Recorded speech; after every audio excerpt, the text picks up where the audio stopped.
we are living new times, as we all know. This is, I think, like the 5th time we meet online.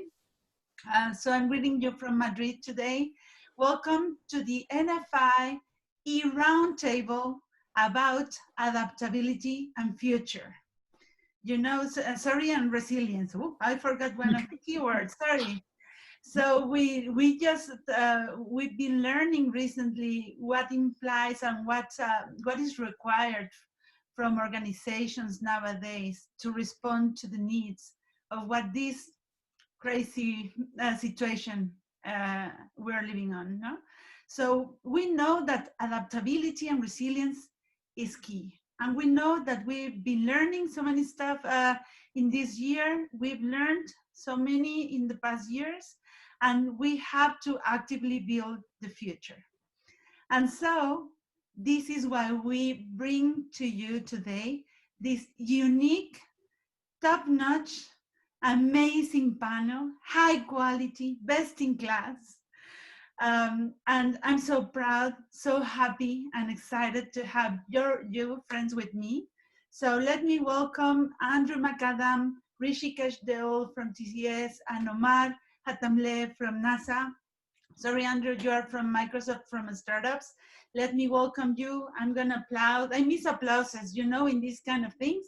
I'm gonna applaud from all the audience. Welcome, welcome to our chairs. Imagine that you're sitting on stage right now. Sit comfortably, and let's begin. So let's begin simply by letting people know who you are, letting people know a little bit more about you. So let me begin with, as I see you in the screen, okay? This is like a Zoom's order here, I will follow. So let me welcome, first of all, Andrew Macadam. Andrew, tell us a little bit about yourself, please. Well, first of all, thank you very much, Marisol. I mean, no pressure, but with an introduction like that, obviously we're setting the bar high before we even start the conversation, which is great. But thank you so much for the opportunity. My name is Andrew Macadam. I'm the Managing Director for Microsoft for Startups, pretty much covering half the world at the moment. Although I'm based here in Ireland, I have teams based in Latin America, Middle East, Africa, India, Australia Pacific, and I cover the majority of Europe as well in the role that I do. So I was in Norway. It was the last country I visited before the whole of Europe decided, you know what, no more travel. And that was back at the start of March of this year. So my role, I work with a lot of the different countries in that Microsoft find themselves based in. I work with the Microsoft entity itself, with a huge amount of partners and with our customers. And my role really is to create an ecosystem to surround startups, enabling them to scale and grow, ultimately driving their revenue and enabling international success. So I'm really excited to sort of give some insights into what we've seen with regards to how startups themselves are adapting and how Microsoft is enabling that. Thank you very much, Andrew. Welcome. Our greetings go to Ireland, all the way to Ireland. And yeah, my last place of visit was also Norway, you know, and in fact, I think that time I met with Rishikesh, I don't remember. And I was flying back just the day the lockdown was beginning. So it was quite an adventure. Irene can tell the story other day. Rishikesh Deole, he's from TCS, one of the closest and brightest members of NFI. And right now we're also collaborating. They are the gold partner for NFI Connect, which is our initiative to create a connection with the ecosystem, because TCS has a unique point of view in helping us to connect sectors, connect countries, which is the mission of NFI. Rishikesh, welcome on stage. Let us know a little bit more about you, please. Sure, Marisol. Thank you so much for that. And thanks, Andrew, for your introduction. A lot of it resonates with what I do. But yeah, so quickly, I head digital for banking and insurance for startup consultancy services in Europe. I'm based out of Oslo, Norway. Been with TCS for the last 20 years now. In the scope of my role, I work with CDOs and the CXOs of our customers in the region, primarily focusing on digital transformation and how to make it real. I also head our innovation labs, which we have set up in Oslo, Norway. And from that space, we are actually working with our ecosystem, which includes our customers, partners, the fintechs of the world, the xtechs of the world, because we are thinking beyond the BFSI world it is. And that's where partners like Microsoft and others are also working with us together to make it real. And lastly, today I had to say this today because my son is a big fan of Lego, and he has been having this vision of building robots and making them fly to Mars. And I'm so happy when I told him that I'm going to talk with someone from NASA today. So he's also really looking forward to that. Thank you. Thank you very much, Rishikesh. And we are fans for your son right now. I think everybody would be eager to know more about what he's building. But you gave us a perfect connection to welcome Omar Hatamle from NASA. I never know if I'm pronouncing your last name properly. Sorry, Omar. But Perfect. welcome. You're all the way from Houston. Hello. Good morning. Hey, Marisol, how are you? How are you? So tell us a little bit more about yourself. Well, first, thanks for putting together this incredible panel. I think it's very relevant to have a conversation around resilience, adaptability in these crazy times right now. So, as Marisol said, my name is Omar Hatamle. I've been at NASA for about 24 years. My current role is actually how to use in situ resources on the moon and Mars to be able to produce oxygen, water, and being able to use them as fuel for later missions, or use them to drink water or breathe the oxygen. So we use them from the environment or from the regolith itself. My previous roles also had, I was the Chief Innovation Officer for Engineering here at the Johnson Space Center and Deputy Chief Scientist at NASA AM. So I've had different roles ranging from technical to management to research. And that's when you've been working for such a long time, you kind of start engaging in so many different things. And it's a real pleasure being with such an incredible panel and great audience today. And I've known Omar maybe for a couple of years. I don't know now because this time, the time perception has changed so much in this last year, no? But one of the areas or one of the things I admired the most of Omar's perspective on the world is this, I would say, obsession, Omar, don't take it wrongly, about mixing disciplines, mixing knowledge, creating diverse groups of thinking. And this is what we have today here. As you can see, we have Andrew in Ireland, we have Rishikesh in Oslo, Omar in Houston, I'm reading from Madrid, and we have this amazing also set of people connected. Welcome everybody. I see that we have friends all over the Nordics and close friends of the NFI family. I welcome all of you. Please feel free to chat your questions because we want this to be an open conversation. Talking about resilience and future. Why? Because we know that in this time, there has been an incredible rate of adaptation and response from many companies to see how we can lock down, then open up, then half and half, and maybe adapt all sanitary measures. But certainly nowadays, we're thinking about how this future will shape, and what we've learned from these months, from March, from the first lockdown, and how can we be stronger and actively build the future that we want to build. So I'm gonna propose a question for Andrew, Rishikesh, and Omar, the same question for all of you, to open up the conversation and begin warming up. So the question is, in your point of view, what is the main lever that we have to build resilience? And what have we learned in this time? What is the advice that you can see that we need to bring forward for this future? So let's begin maybe with Andrew the same way. Later on I will switch, so don't get comfortable because I will change orders. So Andrew. Well, there's never getting comfortable, is there? So no, but I think it's interesting actually, because even when I hear this question, I've sort of been mulling. I mean, obviously we knew that, the title of what this was going to be, and what's been really interesting, even in just the start of what's come out from what people are doing at the moment, one of the things is, it's like, is it adapting and then showing resilience, or is it being resilient and then adapting? And it's one of those things that I'm even thinking about, you know, as you ask this question, you know, the main lever. And what's interesting is, at the moment, it kind of feels as though we don't necessarily have a choice. It's like we've had to adapt. We have to adapt to the situation we find ourselves in. And just this call itself, as you said, Marisol, is a great example of an opportunity that we've got from the adaptation that we've had to take. But what's been really interesting is, I didn't realize quite how much easier it was to organize an in-person event versus an online event, versus one of these events, with regards to making sure that people are there. What happens when they come in? How do you prep before? What do you do during and after? So even this call, I think, is a great example of how do we adapt, and then what do we make as an opportunity from that? So what I would say is this: when it comes to resilience, without a doubt, I think one of the most important levers, certainly that I'm seeing at the moment, is a real, I guess, a learning culture.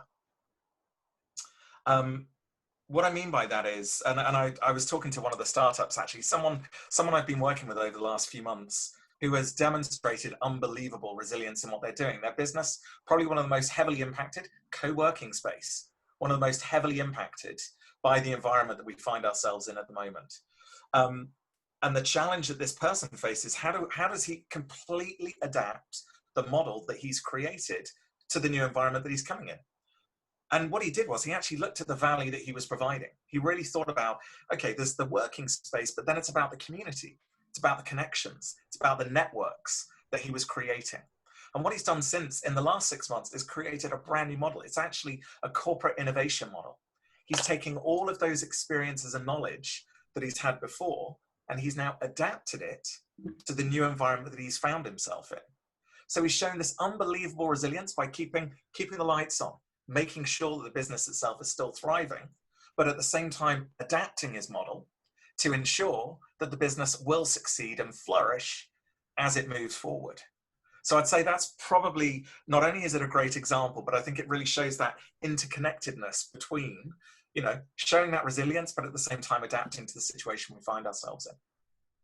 And it's interesting because the startup perspective, or maybe just we can begin by saying that startups per nature are innovative, no? And they have to have the ability to pivot because they are testing a business model. So maybe there's a lot to learn about the startups and their way of being born on an uncertainty by proving a new business model, no? So I think it's an interesting perspective, how we create a continuous loop of adapting and resisting, no? I think, do you know what's in, and you know, I gave an example outside, but even when I look at Microsoft as an organization over the last number of years, we had a significant shift about 6 years ago with Satya Nadella, coming on and taking on the mantle of CEO within Microsoft.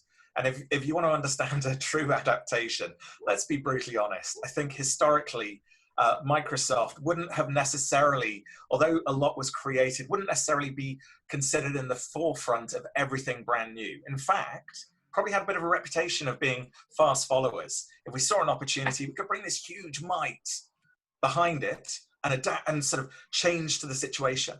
And I think the key thing that Satya has really done is set that new ambition. He's adapted to the world that we now find ourselves in.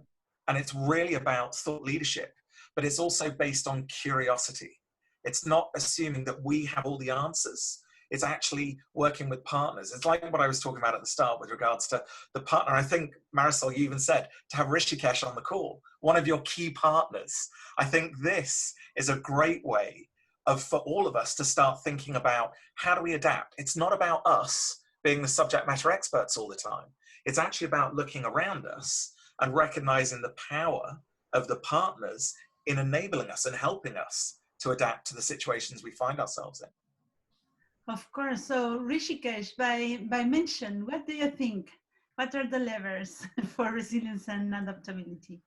Yeah, no, there are few. I remember you saying, okay, what is the lever, but then, yeah, it can't be one. If I reflect back to us as an organization, TCS, Tata Consultancy Services, we are on 450 plus employees globally. and more than 300,000 plus are in India. And when this happened, when the COVID challenge came upon us, right, how did we manage uh, this size of an employee base to be working remotely? What we call today as a secured borderless workspace, where everyone is delivering the services we used to from their respective homes, to even customers from the banking verticals, right?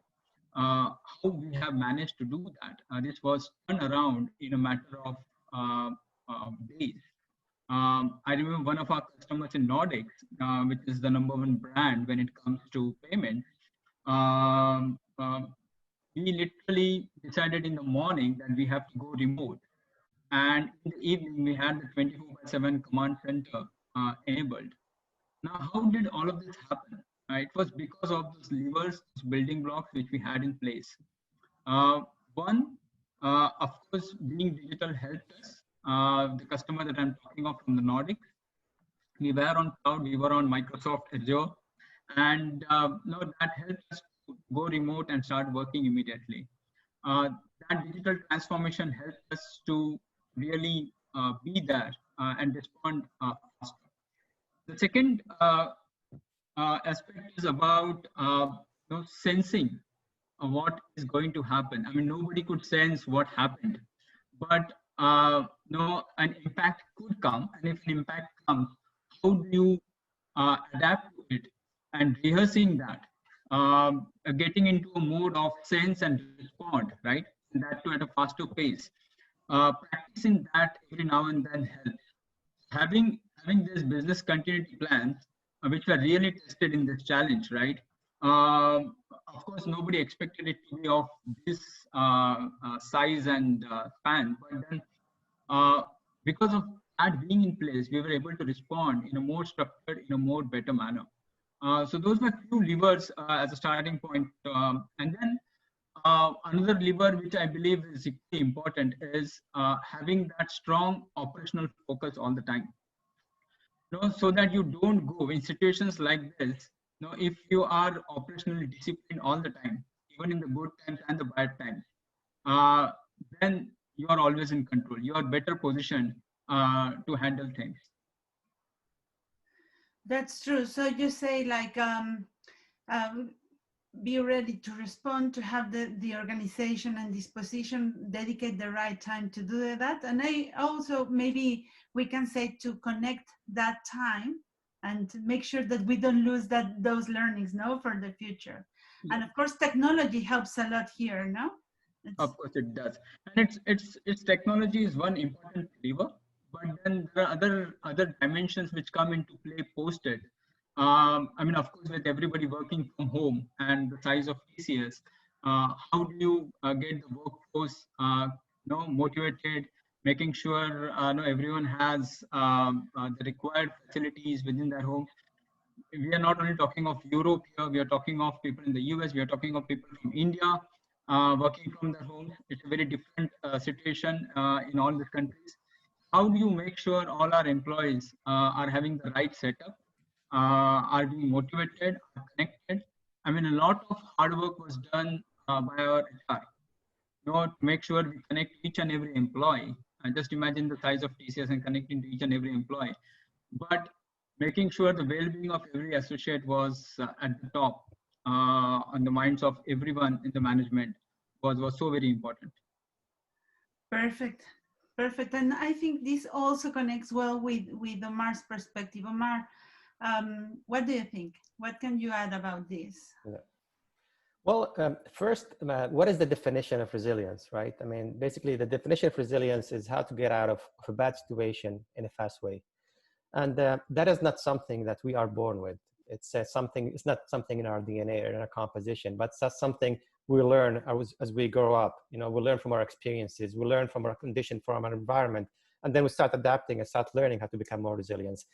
I mean, humans are probably one of the most resilient species, not only in the psychological aspect, but also at the biological aspect as well. Look how much evolution, how much we have changed through evolutions through the thousands and hundreds of thousands of years before. And also the same thing with animals. For example, look at bacteria. Bacteria, for example, it learns how to adapt and became much more resilient to antibiotics, and some of them is very resistant to antibiotics anymore. So it's something that I think it has a lot of substantial value in as a humans. But look at what we are right now in the COVID situation, for example. We've learned from a business perspective that we need to be more resilient from a business. Supply chains, for example, corporations are looking into how to diversify their supply chain much more substantially. We're learning how to do education in a different capacity. We're learning how to adapt small businesses, adapt big businesses that are in a different environment, how to become sustainable in the current environment that we have, right? So it's a lot of things that we keep evolving and changing and learning how to do things. And Microsoft, also companies like Microsoft, are enabling people to become more resilient. Look at the incredible tools they're offering in terms of people connecting, doing their API, being able to analyze complex things with artificial intelligence, with incredible tools to make people much more resilient. You don't have to invest substantially in everything that you have, but you can actually leverage on other people's capabilities to become much more successful. And also, like from a nature. Sorry, Anirban, bolo. आपने call किया था, मैं दूसरा call कर अरे तो आप बोलते हो ना what value and क्या. Sorry, Omar, Yeah. Go ahead. No, also, if we look at nature as well, look at some of the species of butterflies, like the monarch butterflies. It was actually how it adapted to the environment and the nature by one of the larvae, for example. When it was at the larva state, they ate typically weeds, to survive and then transform metamorphosis into butterflies. But then there was a mistake or a genetic mutation, and that larva adapted to eating poisonous weed without actually having impact on the actual butterflies themselves. And by doing that, the butterflies became poisonous, so it was resulted in actually saving the whole species as a whole. So that tells you how incredibly adaptable everything in nature is in organisms. And because of that, we need to, as humans, to be even more adaptable, not only at the psychological and the biological level, but in the business perspective, in the how to deal with things, in the strategic levels. We need to learn and adapt and become better as we move forward with it. Yeah, so you said that we're not born with that, but there's kind of an instinct, no? And I think there's also like the community intelligence from this. As you were saying in the beginning, you don't need to do everything on your own. You can build upon capabilities that others have. No, like kind of the technologies that TCS and Microsoft, just to mention a couple of them, that you have, no? But also, my life is about open innovation and connectedness, and I'm always kind of obsessed with that as well. And I think that everyone in the ecosystem has their own role. And we were saying before that we learn from startups, we learn from what corporations are doing. There's also kind of what we are trying to look for in NFI is creating this sharing community, sharing knowledge, innovation between the Nordics. No, so what would be like the main points to learn from each other? What do you see from your own disciplines that we can put on the table to build like the next knowledge? Like for example, Andrew, you see so many startups in your ecosystem, and Rishikesh with the technologies that you are building also, and the vision that intersectoral vision that you have, and Omar with your technologies. What would you add? And I leave you to talk freely, so we don't have turns now. Just if you want to add something, take the table. Rishikesh? Yeah, I mean, if you don't mind, just something that Omar was saying, and it sounds ridiculous, but I've never looked at the official definition. And it's the capacity to recover quickly from difficulties, as you're saying, Omar, which is, it's such an interesting way of thinking about resilience and giving a slightly different perspective. So Marisol, to your question, one of the things, you said, it's like startups have this amazing ability to innovate. And again, it's kind of like cause and effect. It's like, do they have the ability to innovate, or are they startups because they've come up with this concept and they drive it? But without a doubt, one of the key things that I've seen is startups, number one, they don't expect everything to be perfect. They look at the situations they find themselves in, and they maximize the opportunity that they can get in those scenarios. I think a lot of that comes about from, you mentioned community. And one of the things I've noticed, certainly, I've been working probably with thousands of startups over the last 10 years or so. And one of the things that I've noticed more than anything else is their willingness to share. And I think that is probably one of the most important parts. But it's two ways as well. It's not just their willingness to share, it's the curiosity, that word I mentioned earlier, the willingness to learn from the others in the ecosystem as well. So when you bring that together, when you give people that are wanting to share, and it's like, don't make the mistakes that I made, learn from what I've done, or these are the opportunities I see. And what's fascinating for me is there's almost this belief, and I believe in this as well, where there's enough business for everyone. If someone comes up with a concept, ultimately, because the world can now adapt so quickly, someone can copy it really, really quickly if they want to. But it's more about having the ability to start the process, learn from others around you, share and communicate. And for me, that's one of the things that I've seen, certainly in the last 6 months, that's enabled a lot of startups to actually still adapt to the situation they found themselves in and still survive and be resilient in these scenarios as well. And I think that community aspect is critical. It's interesting. Some of the people in the audience, some of you know Inma Puch, who is a psychologist. She went to Tromsø, for those who went to the Tromsø conference. And she has a very simple way of saying this, is that we have a certain biology, we have 2 eyes and 2 ears and just 1 mouth, because we're supposed to listen and see the double of what we say, And I think that the generosity dimension that you're talking about right now is part of being generous in the sense of sharing with others, but also the curiosity is about listening and seeing what others are doing and being open to and tolerant to mistake. You were saying like the tolerance to not perfection, which I see that I might say something a little bit not good for the audience now, but in the Nordics, we have a lot of willingness to look for perfection, And I think this is a characteristic of the ecosystem. And this tolerance for mistake and for error and for provokes learning, the observation, the openness and the generosity provokes cross-learning, I don't know. Do you want to add, Rishikesh? Yeah. So Marisol, now sticking to, since we're talking about body parts, I was reading a book a few days back, and it mentioned that our brain, and it's one classic example of how adaptable it is, where they were writing an example that if you did an experiment actually with an animal, where they removed the wiring, if you can use that word for a brain, but they removed the wiring from his eyes and they fixed it into the audio part of the brain, which is used to hear, and they removed the wiring from the ears to the vision part of the brain. And after a few days, the animal was able to see through his ears and hear through his eyes. Now that's how the brain adapts. And that's exactly what organizations need to do, wherein as organizations, we need to be able to wire and rewire our systems to adapt to whatever situation is that.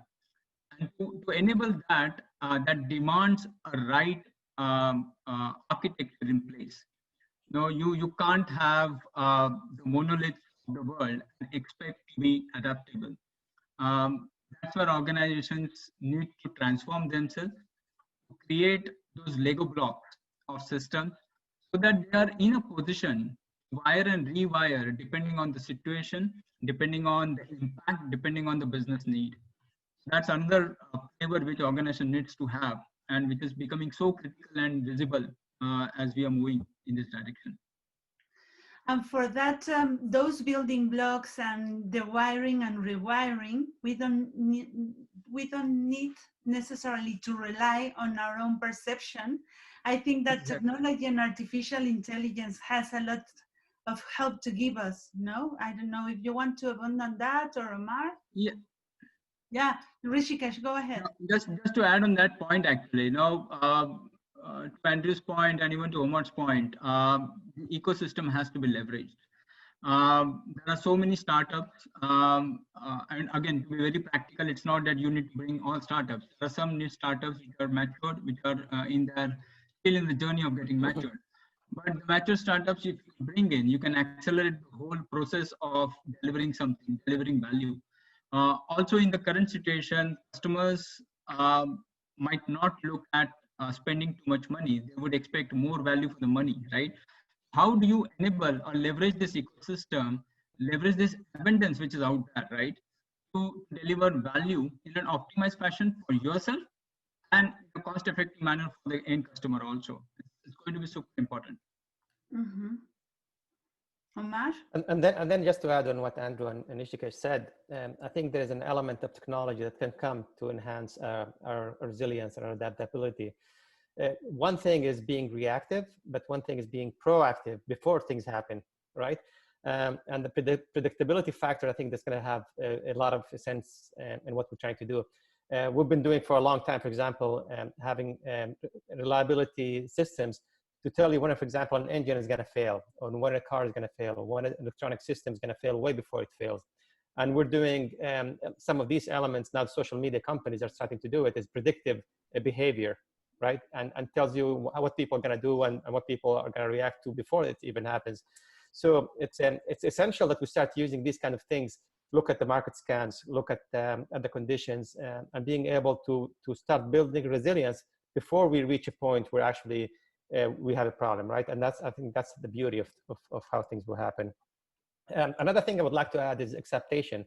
There is a lot of value in other sectors, right? I mean, how can we do a great technology or get a solution that was intended for one factor, one sector, one industry, and then co-opt it, adapt it, and modify it to use in your industry to help something different, solve a problem, makes you more resilient. I think that's also incredible value. So interconnectivity, cross-pollination, synergy between industries, and I think it's very, very valuable. And not only between big industries. I mean, sometimes we have a lot of corporations that are working for years and solving a problem, spending millions of dollars years, when in fact, you know, and Andrew will know more, that solution might exist in a startup already. But the problem is people have no idea what they have because, you know, small startups sometimes are not known. So building that interconnectivity, that bridge, I think it's going to help substantially building the tools and infrastructure for people to be more adaptable. Omar, I think that's a wonderful point, actually, and it also brings potentially one of the challenges that sometimes we face, and sometimes the startups face. I mentioned at the start, I mean, our role is, how do we work with businesses ultimately to almost act as that we vouch for this small business? Because one of the biggest challenges startup faces, how do they get the credibility to go and meet some of these customers to help them implement these solutions, so that these customers that Rishikesh is talking about, they're desperate to do this digital transformation, but they don't know how to do it. So we're involved in that creating of those connections, of raising awareness. But what's really interesting is potentially some of the pitfalls that creates as well. Because although there's a willingness, I think Rishikesh or Omar, you both mentioned this as well, where you said it's also about setting expectation of what the impact of that is going to be. It's almost like that return on investment conversation that sometimes you need to be really careful of. But also, one of the things that I think we've all been alluding to, but haven't necessarily explicitly said, is culture. So it's the culture within these startups that enables them to be innovative and forward-thinking and driving, and it's great. And then when you introduce that into large organizations, sometimes what happens? We put barriers. We don't intentionally do it, but we put these stops in place that stop them from actually being what they are at the core of what they do. Now, you can sort of say this is actually where resilience from their perspective really needs to come to the fore, because it's very much a case of how do they retain who they are and what they do in an environment where they're desperate to get that sale, to get that opportunity to work with this amazing company. But I'd also say, I'm not sure, Marisol, you've got a far better idea of who's on the call at the moment. But one of the things that we need to do, if we are that larger customer, if we are that entity that has the opportunity to adopt this technology, to nurture this young business, one of the things we really need to think about is, what are we doing to help them? What are we doing to really help them?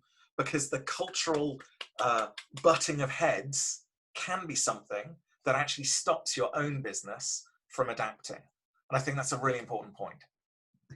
But I think that also you were making me think about this fight that maybe big organizations might have, internal struggle in deciding if we fight for the present or for the future. No, so if we are working with a startup, somehow we are investing in this future, but still we need to open a business today and make sure that this business is working, and we need to prioritize our investments, and we need to make sure that we have food for today, so we don't get we don't die before the future comes to us. No, so I think that all of you also would have interesting perspectives on how to match this vision of the present and the future. How do we balance survival with building the resilience for the future? You know, because at the end, this is the question that the investors or people where you, if you're in a corporation, when you ask for budget for this collaboration with this startup, at the end the question is, okay, do we decide for this or for something that we need to do today, or who will do it, or how do we distribute the resources that we have to really implement this? If they don't mind, just if I jump in again, because this is something, it's actually really interesting from a, ask yourself the question, who's the largest company on the planet now? Who was it 15 years ago? Who was it 30 years ago? And look at the change that we've seen over time with regards to, the shift from energy utilities into oil and gas, into financial services, into technology, into very few companies. Now, again, I'm a little bit of bragging, I will say. I mean, Microsoft has been in the top 5 for the last 30 years. However, the only reason that's happened is its ability to adapt and its ability to recognize just, past performance cannot predict future performance. And in fact, all the research, and I guarantee my learned colleagues will probably quote far better than I will the exact sources.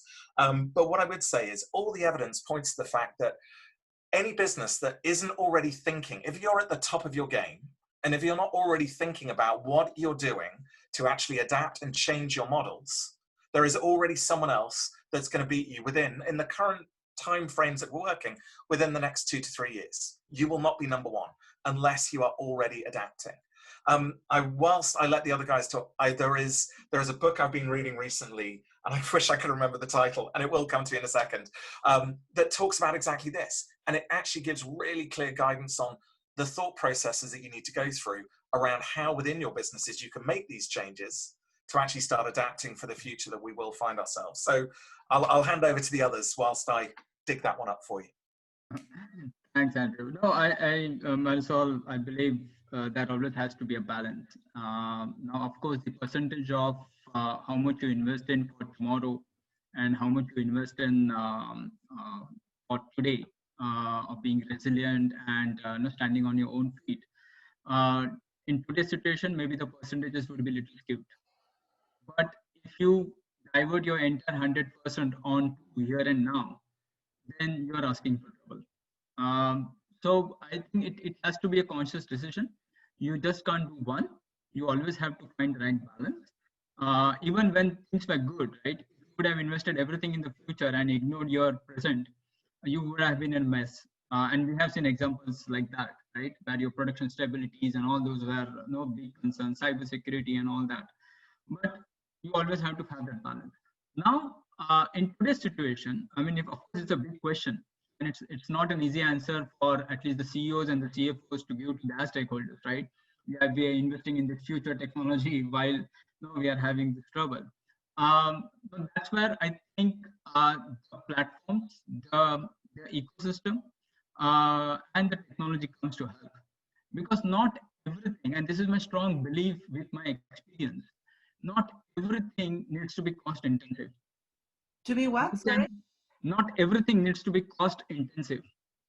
No, you need to figure out a way to leverage your ecosystem of partners, be it the startups, be it technology partners, be it the ecosystem around you, or even in a supply chain, in a retail or manufacturing industry. How do you leverage your entire supply chain and the partners in that supply chain, that value chain, work together, optimize the whole value to the customer? That is going to be so key, and that will also define how much money or whatever limited money you have for the future, know how you can effectively use it and maximize the value. Mm-hmm. Okay. And also on what Andrew was saying, what's the most valuable company today? What's the most valuable companies 30 years ago? But I think it's also very important to say what is going to be the most successful company in the next 10 years, right? And a lot of research indicates that 60 to 70% of the jobs don't even exist now in the next decade. So how do we start predicting what are the new jobs, the new technologies, the new ecosystems? Start investing, start preparing our infrastructure to be adaptable to that. Look at artificial intelligence, for example. I mean, the way that technology is going to be moving at such an exponential rate, it's going to be displacing a lot of the skills that we have right now. I mean, first of all, manual labor is something done, you know, it's like robots becoming much more advanced. So it's much more impacted in manual labor. But not only that, for the first time in history, we're actually getting into intellectual capabilities being replaced. We're going to start with repetitive labors, with repetitive tasks, and then moving forward. So one key for survival, one key for making us continue to be relevant is how do we keep adapting our skills, our knowledge, our tools. They're always going to be either substantially being adaptable, change, modified, or you're going to be completely irrelevant and things are going to be taken over. Yeah. No, to that point, you know, valid point, Omar, because I keep talking to my team, the bunch of young guys who have, who are engineers, who are developing stuff for me. I tell them that with all this low-code programming tools, which the likes of Microsoft are also bringing in, and with the whole democratization of this whole, I mean, if you look at machine learning, it's getting democratized to the extent possible. With that evolution that is happening, will I need developers 2 years down the line? No, and if that is going to be the case, then how do we need to really relearn and learn new things and be adaptable to what's heading our way? No, so it's a continuous thing. As I said before, you need to sense, you need to adapt, you need to rehearse of what's happening around you, and unless you do that, you will be found wanting. Yeah, I think it's Sorry. sorry. I was going to say that you remind me, Rishikesh, about this, what Ken Robinson said about unlearning, no? That part of the process of living is unlearning what we already learned. And so to be able to resist. By the way, thank you, Andrew, because you wrote down in the chat for everyone the names of the books. And by the way, I invite everybody to open your chat bubble. You have it below in the screen, around here somewhere. It says chat. You can open and write questions. We will read them, okay? Sorry, Andrew, go ahead. No, it's great. And I think that, look, there are so many relevant points here at the moment with regards to, you know, when we think, and exactly to your point, Omar, I think it really is about, it's not about right now, it is about thinking 10 years ahead. I love, you know, I don't think you actually promoted your own event, but thinking 10 years ahead with es2030.com as an event that obviously we should be encouraging everyone to look at for next year as well.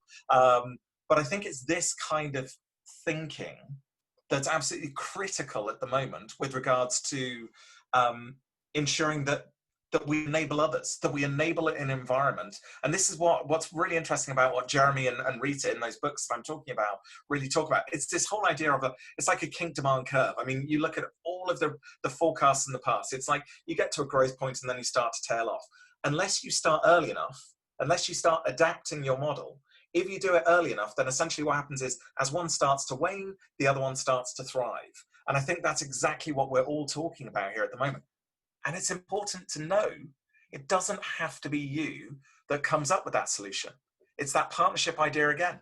Be open, be curious. There's another great book, by the way, Growth Mindset, Carol Dweck, genuinely transformed my life about 5 years ago when it came to reading something that gave me permission not to have all the answers, gave me permission so that when I walked into a room, prior to working in Microsoft, I'd worked in a pretty aggressive environment. And everyone came into that room thinking they were an expert. After reading this book, it actually gave me this amazing insight into thinking there's as much power in being able to ask the right question to get the solution together as there is in me walking in and being able to give that solution. And I think it's things like this that help us all adapt to the environment we find ourselves in. And this connects with the curiosity you were talking about. I remember I met a guy, I won't remember later on, I can email it, but he said that the important part is not getting the right answers, but the right questions, no? And Absolutely. when you're looking for the right questions all the time, then you are practicing curiosity at its best. And with all these topics that you were talking about now, guys, I was thinking maybe of another paradox that we have nowadays, which is the paradox of the local and the global. No, with COVID, we have this need to interact with the famous last mile connection, and ecosystems also tend to work. Who can I meet with? Who are those 10 people that I can be in a room with? No, then we value time, and but there's also the stronger capability of connecting online, worldwide, to anywhere, like some kind of switch activated in many of traditional business, that they are willing now to talk to others. No? So we have these two dimensions where there's a stronger need about the local and a stronger possibility to work in the global. And we're seeing like two big trends around that. And this connects with Adriana's question that we have in the chat. What's the role in governments into helping us to address the challenges that we have? How do we connect the local and the global? No? How do we innovate in the connectedness and the businesses and the value and the knowledge that comes from this? I leave it for anyone who wants to answer. Yeah. No, I'll take it the first shot, and maybe Andrew, Omar join in. So the government, of course, has its role to play, and even the regulators, and they will play. I strongly believe so. I think from a government perspective, there might be some policy changes that might be required to bring in, right? Because the ways of working are changing. The way we, for example, education. Now everything is going remote. Everything is happening online. I mean, if I take example of India, almost the entire year is going to be remote. India was not as digital when it came to education as the European or Nordic countries. How is that going to happen? What kind of certificates or results are these kids going to get? So there needs to be some policy changes around it which the government needs to bring in. Regulators, from a standpoint, there are few controls that we have today. If I take example of Europe and Nordics, you can do only so many things within Europe. This many things you can't go outside of Europe, right? You can't access data from outside of Europe and things like that. I don't think those regulations will change, but maybe some concessions, maybe some exceptions might need to be brought in to make it a little more easier to work around. But at the same time, there will be new policies that need to be brought in because of the risk of cyber. I mean, since the COVID has happened and lot of things have gone digital, the amount of cyber risk and incidents that have increased is manifold. There needs to be some regulations, some policies around it that needs to be brought in. I think this is where the government and the regulators, there are a lot of areas, be it insurance, be it healthcare, be it education, where government and the regulators will have to play a lot of role. I mean, just taking example of healthcare, we were not allowed to access health records remotely and talk to patients on a video conference, right? But today, no, that's a necessity. Maybe regulators need to change those policies that you can access patient records and talk to them on a video, right? Yeah. Just to add on what Rishikesh is saying is there is two difference between regulations, and it's very, very difficult thing because technology is moving at such a fast speed that they will never be able to catch up with the regulations and all the policies and everything else. So what we need to do, maybe have regulations and policies that kind of anticipatory in nature, and then a little bit manual. You can actually modify this, not black or white, maybe something in the gray, so people can start interpreting it when actually with an emphasis of being or knowing that these technologies will be changing substantially and incredibly. And that is the only challenge that I see, is how do we keep catching up with it? Otherwise, we're never going to be. And regulations are always going to be old. And if you have old regulations with new technologies, then will stifle innovation. It will stifle you from progressing forward and making the benefits you need to do. But then if we are trying to create the roads for, no, as governments, to create the roads, meaning regulations, but we also are saying that we need to be adaptable and resilient for the future. And this means working like Lego blocks and rearm for whatever. Maybe then the concept of regulation should be also like kind of Lego blocky, or in a concept that maybe we are not right now ready to think. This is a thought that I came up with right now. I don't know if it makes sense for you. No, but it also would be relevant for all kinds of infrastructure, not only regulation, maybe also other behaviors or another social behaviors. And of course, we also have the layer of sustainability and the social impact of whatever we are doing, no? Yeah. So, I mean, Marisol, what I would say, the challenge you've got really comes down to what Omar was talking about, though, which is the pace of technology versus the pace of, let's be honest, what's put in place for the greater good. There are a lot of people, unfortunately, that will abuse, and there's a tiny percentage that if there is a tiny crack, they use that as an opportunity, or should I say they're opportunistic rather than an opportunity. An opportunistic tends to be, let's say, making benefit at someone else's expense, as opposed to something that is an opportunity that helps everything elevate. And I think what's really interesting, I mean, look, Rishikesh, you summarized so many of the key points that, I was sort of thinking two things: remove barriers and reduce risk. That's ultimately what we're talking about here. But you gave great examples. I mean, medical records, for example, in Germany, they're now initiating new regulations where they're going to open them. So it's going to be easier to change. Education has been transformed in the last 6 months, and it's been forced by the situation that we found ourselves in. We've had to adapt to the situation. But from a startup perspective, when I look around the world at the moment, there are so many different risks for you to be a startup. It used to be, even a few years ago, essentially, if your business went into bankruptcy in Ireland, you were done for life. There was no way that you would get additional financial support. Whereas when you look in the States, it's almost seen as a badge of honor. Oh, your business failed, congratulations. You've learned from that, and now we're prepared to fund you again. And I think it's interesting, you mentioned the Nordics as an example of needing perfection before they actually launch something.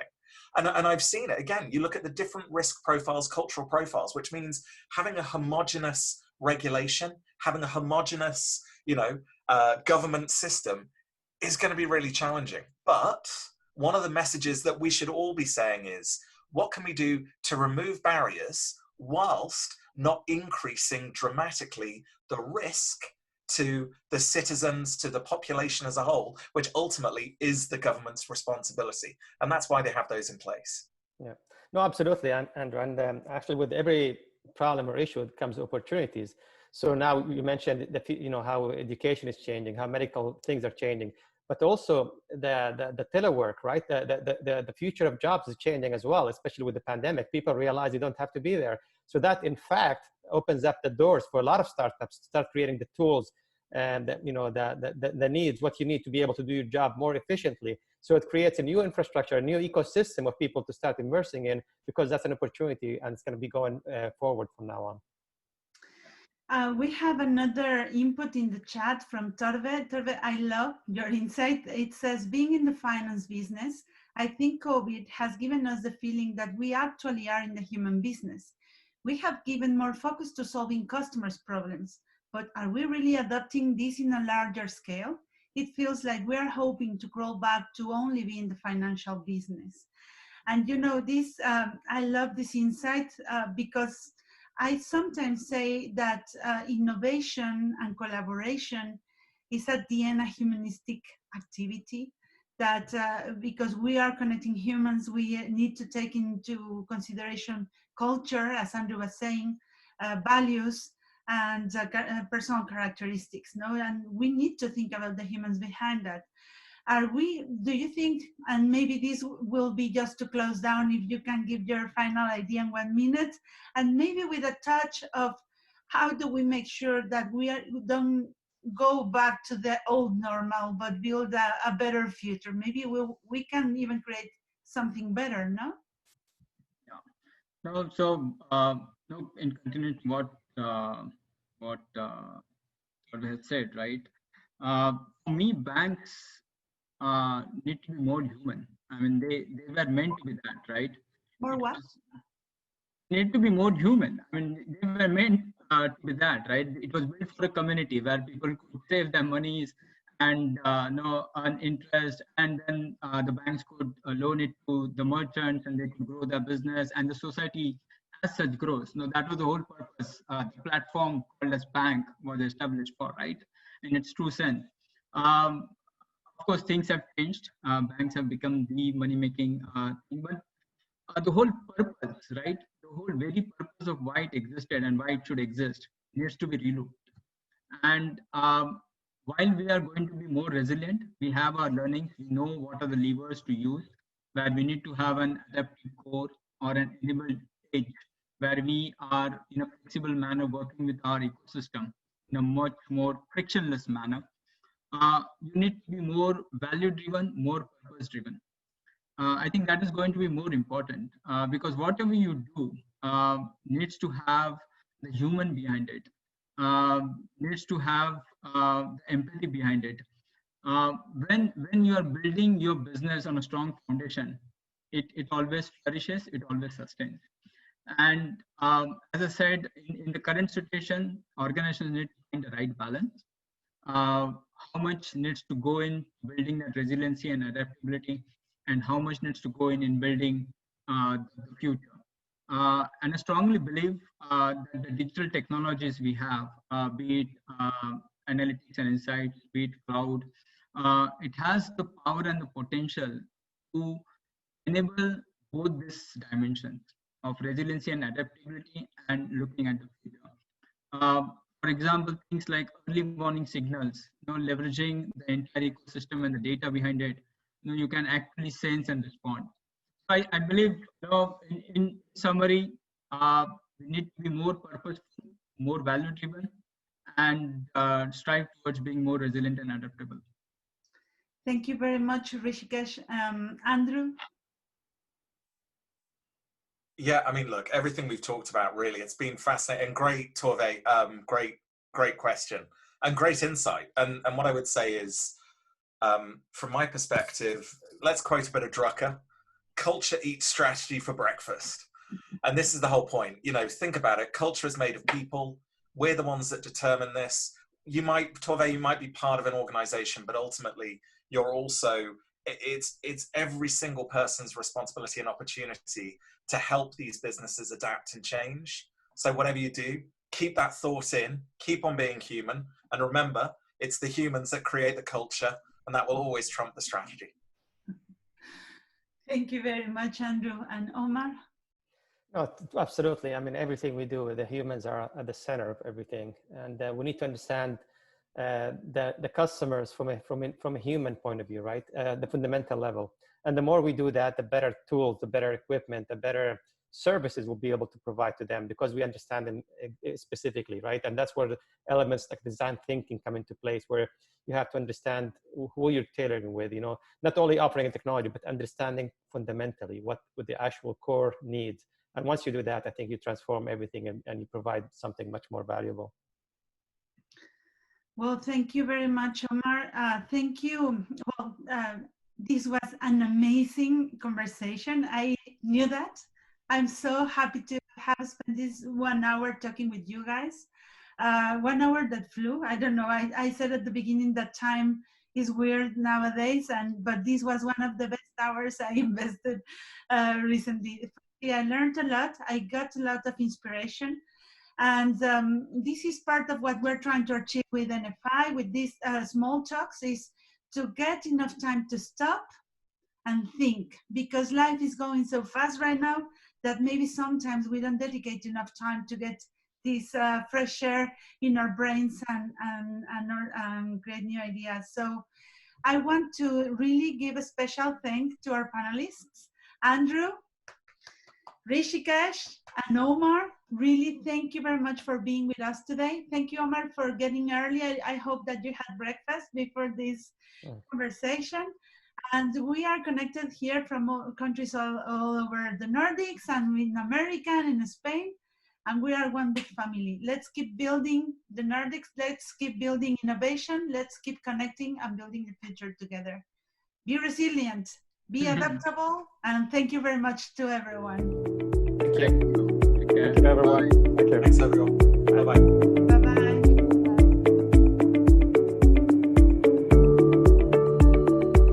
Audio Hub.